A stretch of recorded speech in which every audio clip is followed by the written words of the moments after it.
Okay, so one last time before we end this lecture, I'm going to play the action for you so you can see our little friend moving along here. I put it on a background, but again, that is kind of the post-production thing. It's not really part of this tutorial, but you can just look at it in the context here.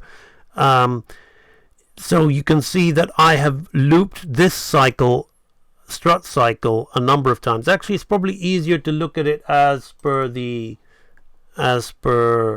with no background. So you can see if we watch him, I've looped the strut twice, okay? Whereas, you know, so you can loop it 4 or 5 times as you wish, okay? And I've looped the trot twice. He trots just once there, okay? And here he trots a little bit longer. So can you see how I changed it? So here I loop the strut twice, okay? And then he trots just once. Then he does that. Here I just do once on the strut, but have him trot for longer, okay? So you can change it, and the changing is all done as per this dope sheet, as per what we call the doping or the exposure. So the changing is all done like this. How you number it, okay? So how many times you're going to loop those numbers, how many times you're going to loop those different sections, so the A's, the B's, the C's, the D's. That's how, where all of this kind of comes into play, and you're going to be able to change and vary your action.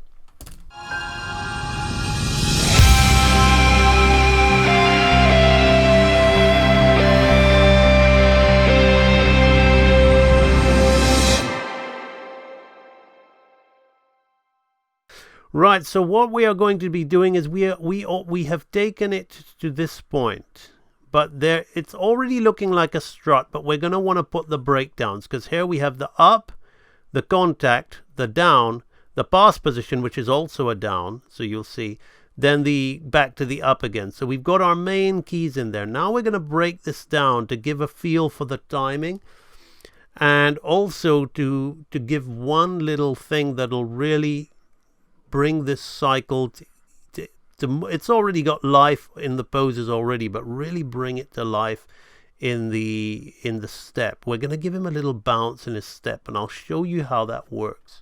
So that's the first breakdown that we're going to do. So we've got our hips are going to be turned this way, okay? And our legs are going to be like this, okay?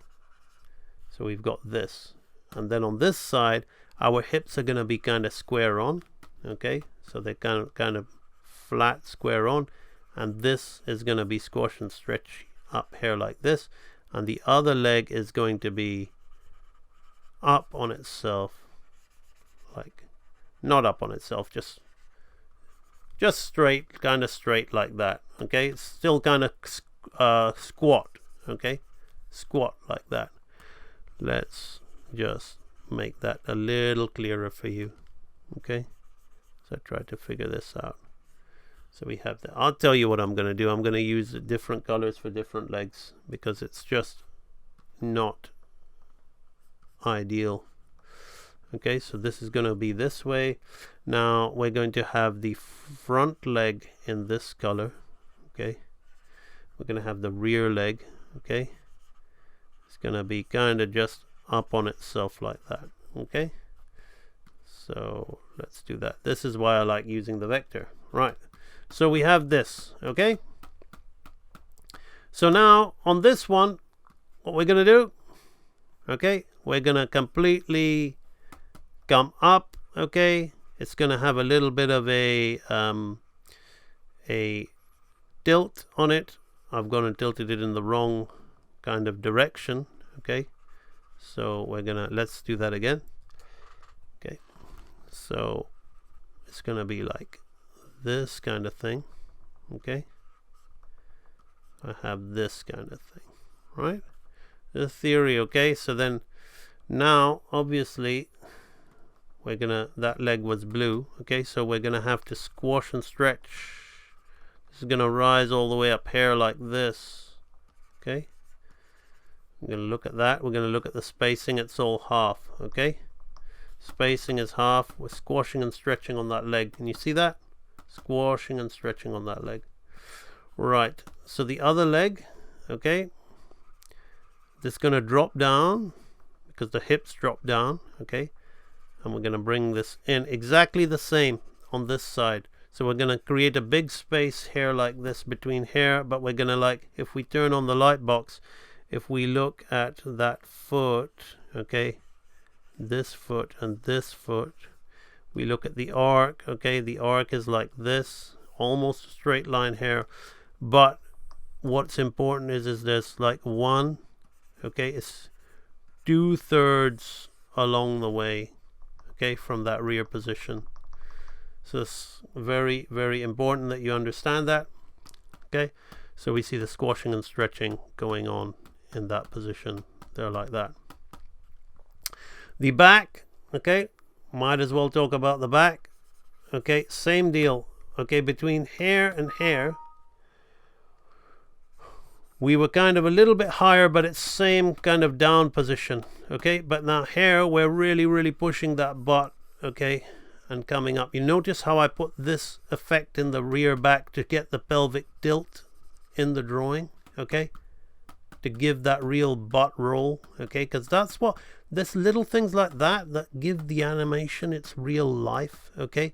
In the changing of those shapes. You don't just draw a high back and a low back with a flat line. You got to really imagine the anatomy happening underneath, okay? That's how you're going to succeed. That's how you're going to get much better, much more convincing, superior animation. Right, so we are now going to be breaking down the trotting action of the dog, which we would have been completed the extremes of, the extreme up and down pass positions in the previous lecture. We are right now. Let us look at his arms and see what can be learned from those. So let us now go into the vector position. So I can come in here, and I'm going to start here because this always happens for some reason when I'm teaching. I always get this. Yeah, so we've got this arm here. We'll look at the other arm later. I think it's better that we do it that way. And then here, we've got it really kind of compact, squash and stretch, okay? So we've got it like this and this. So the wrist is like this, the elbow is back, and this arguably could be even more forward, but that's kind of really pushing it a little bit. So let me just make that a little bit cleaner. Just make that a little bit cleaner. Like that. There we go. So we have something like this, right? So our middle arm is again going to be hanging around in that pose, okay? So we're going to have it here like this. So it's going to be hanging around in this pose. We've got it here, we've got it here, and we've got it here. So if we come around there, we can see, okay, that it is a 1/3 chart. Okay, that's how we're spacing it. Again, to emphasize the hang time of the dog in the air. That's what it's all about, and to increase the point of impact of when he hits that grounded position. Right, so this is now the next part of the connecting walk cycle that we are doing in the advanced archive. So if you have reached here, you would have completed this walk and this trot in key and breakdown format. None of them are linking yet. We have yet to link them. We began, you remember, with the last lecture by doing the keys and breakdowns where we leaded with the front arms in the contact positions of this connecting walk. So we are going to go and break those down, add in the downs and the ups as the breakdowns. So let us go ahead and do those. So again, this is dangerous stuff, particularly with quadrupeds. if not done right, because you're going to get a lot of foot slide happening. Now I'm going to put our desired frame here, okay, but and then I'm going to explain this, because this is the tricky aspect. So our contact frame is here, okay. Our pass frame has now moved, okay. He's moved into that off the ground, lifted up passing position. But we are going to plant the frame here. Why? Okay. Well, we don't want him to start lifting off the ground yet, because we want to continue that downward motion of he's traveling on the spot. We want to continue that downward motion. We're having his arm just ready to lift, but it's still traveling backwards. And it's going to keep the balance with the kind of forward momentum and avoid any foot slide. So we have to kind of arc like this. So our foot is here, we're going to put our brake down here, and the next frame is going to be directly going the other way. So if we look as I draw that in, you're going to see that in action, okay? And the head spacing is a little bit easier on this side. If we go by the eye line, okay, if we go by the eye line, okay, where the nose conveniently sits, and then we go by the eye line of the other position, okay, where the nose conveniently sits, and we gonna go for our eye line, which I'm gonna draw in red here. We're gonna put it here where the nose is gonna sit here and our eye is gonna be here. This is easy. All right, we're coming up, okay, the timing chart always reads down, but we're coming up from the down, okay, from the down pass, the down. So the down, although the head, remember the rule of basically, again, this rule is often out, you know, excuse me while I sip my tea. This rule is one that we don't have to religiously follow when we're doing when we're putting personality, but it helps. Is obviously the head tends to echo what the rear leg is doing.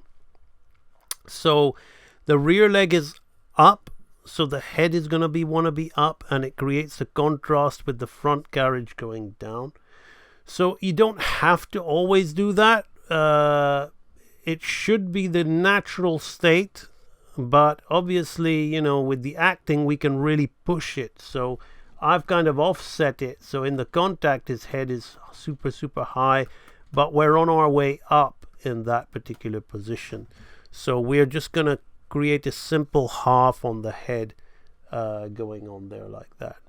So that kind of makes you intuitively understand your timing. So every time we do these walks, we go, okay, well, it takes him 14 frames to complete one step. So if I double that up, his whole walk of the strut is going to be 28 frames, which is roughly just over a second, 4 frames over a second.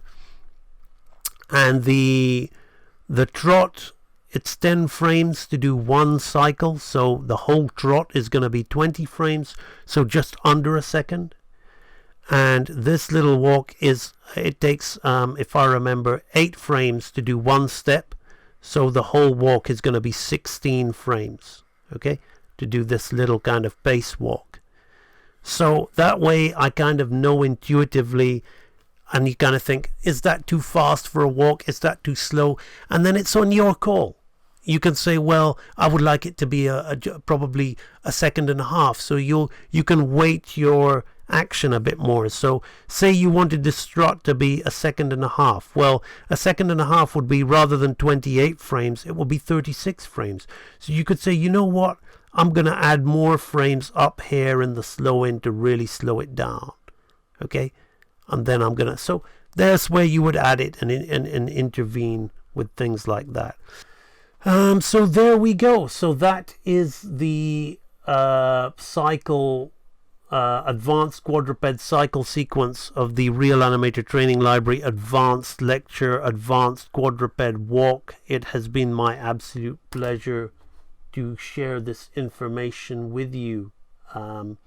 I hope that you have enjoyed this lecture. This lecture is part of the AMB Animation Real Animator Training Library, the world's greatest place to learn hand-drawn animation. If you go over to ambanimation.com, you will be able to sign up and join. Just click on Real Animator Training here. You will be taken to this page where you can watch this video. This video is broken up into chunks for you to watch all the separate archives. This archive, some of you are probably thinking, this is really advanced information, I don't understand it. Well, it is part of my advanced archive. This is an 11-part lecture. It's a very thorough exercise where I go with you step by step. Everything that happens, you basically are looking over my shoulder and I'm explaining to you my process, everything, not leaving anything out. And we do that for basic things like bouncing balls, for flour sacks. So you can watch all of this, you can read all of this information.